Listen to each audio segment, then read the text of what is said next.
then I have full clarity on it. I think I'll go home and do a bunch of shit. But other than that, how do you kind of deal with like family or like them just not being on board with the whole thing? Yeah, you just accept that they won't.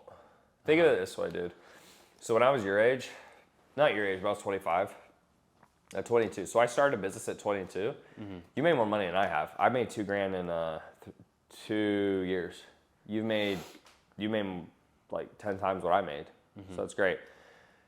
Understand where your family's coming from. So the biggest thing is like try to be empathetic. Think of it this way. Your family doesn't really care if you're rich. They just want you to be okay. Right? If you think about it, you do too for most people. Like you're like, are you good? Are you happy? Okay. You don't give a shit, right? You're not like, oh, you're not rich? Like you don't think something's wrong. So what you're doing, there's a high chance of failure for most people because they don't stick with it. They're soft, et cetera, et cetera, et cetera. So understand that the reason your family's not on board is they're worried about you, right?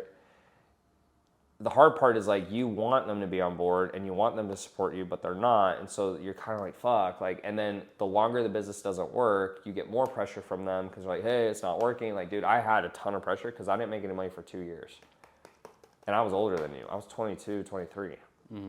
At 18, it's like, bro, you can fuck up for 4 years. I wouldn't say a word. I'd be like, you can just do whatever.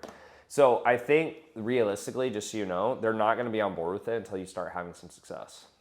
They're just not. And it's hard, but that's just how the cookie crumbles. That's why most people can't do it because they can't push through the adversity. But like, just so you know, like when I did it, my girlfriend broke up with me, literally because of it. Her mom didn't like me anymore. My family made fun of me. My brothers who ended up working for me would like say jokes like, so how's the business going? You know, like they're being sarcastic. Like they knew it wasn't going well. Yeah. So, and you're 18 and you're young. So they're gonna be like, oh, he's fucking stupid. He's naive, whatever they're thinking. It just understand that it's not coming from a place of hate. It's just coming from a place of like, they genuinely want you to be okay. Just the same reason they want you to graduate high school, right? Because if you didn't graduate high school, it doesn't mean you can't be okay. It's just, well, you didn't graduate high school, so now you can't get into college. You can't get into college. What if this doesn't work out? That's where their heads go. They're just thinking worst case scenario. You're like, you're fine. You're like, yo, I don't give a shit. But that's not what they're thinking. So the way I dealt with it is I just realized like they weren't going to be on board until I was successful. And I just reframed it by saying, it's not because they don't want me to be successful. They just want to make sure I'm okay. Yeah. Interesting. Does that make sense? Yeah, that makes sense. Yeah, no, I think just this past like couple months, as dude, the business come to a stop, like, and or it's either like stopped or it's going backwards, and so at that point, like I just been going through it, keep putting in the reps, and I feel like that kind of put me in a mindset where I was becoming like complacent and stuff, and it's just been so recently that I've tired of like, all right, like I got all this time on my hands, like, dude, like it's trying to get closing positions, like The other thing too is like if that woman who works with you is open to it, instead of spending the money on the ads, have her help you invest in your education. Like have her get you in a mastermind. Have her get like, bro, you'll learn a lot taking programs. Like you can learn a lot. Like I started selling an online fitness program for $47, which is retarded. I didn't make any money for 2 years. I made $2,000 in 2 years. So you make more in a month than I made in 2 years. So you're ahead of me. So you're doing great. After 2 years, I finally started selling high ticket. I was doing $50,000 a month organically. All the money I was making, I would hire coaches to teach me paid ads. I spent about $50,000 on coaches, another 20, 30 grand on ads before I got it to work. So imagine making all that money and then paying it to someone else. But I knew I had to do it to learn the skills. And so I think your mindset just needs to be, you need to invest in yourself. The money you make, put it back into the business, put it into your education. Learn sales, learn marketing, learn messaging, take the masterminds, like, because it's like, it's just so vital to your success. Like you got to build skills right now. Should you expect you, like, even if you do the coaching program or whatever, and it doesn't have the success you want, It's still good. Doesn't matter. Just, You still learn things not to do. It's like having a Yeah. shitty girlfriend. It's like you learn what you don't want. Like that's just as powerful as knowing what to do as knowing what not to do. You understand? And yeah, it's 80-20. So 80% of the programs you take will be shit, 20 will be good. But that's life. Like, it's tough shit. Like, it's what you have to do.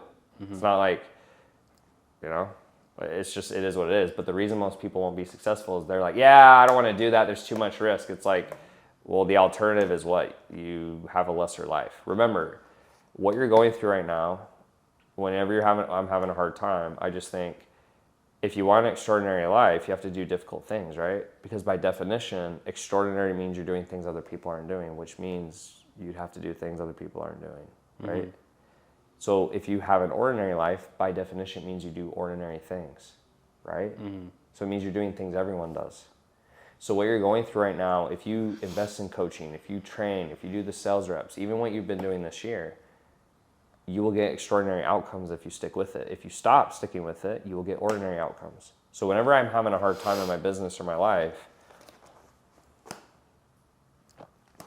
I just like take a breath and I'm like, this is why I'm where I'm at. Because I will do the hard things that no one else will do. Understand? Yeah. So just don't shy away from it. Like the story that you want can only become that if you do hard things. And the harder it is, the better the story. You understand? So like if someone comes, like I had a guy I played football with. He lived in Ghana, came over from Ghana, was a track star for our team,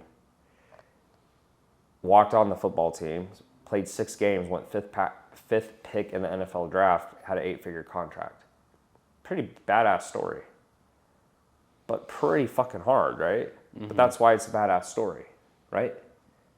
So you can't have it both ways. You can't have this extraordinary life and then always have it easy. So like if you're like, yeah, so I started my business and my dad gave me a bunch of money and they all supported me and it was really easy and they basically, every time I ran out of money, they just gave me more and, you know, I got into every program for free and all this stuff. It's like, that sounds fucking like not a great story at all. It sounds like you got spoon-fed. No one would respect you. But if you're 18 and you're eating shit and you're taking calls and you traveled out here, right? You paid to be out here, didn't you? That's dope, dude. Like you'll have a cooler story. So I think what you're going through right now, the biggest thing is when you feel down, just understand like it will make sense in the future.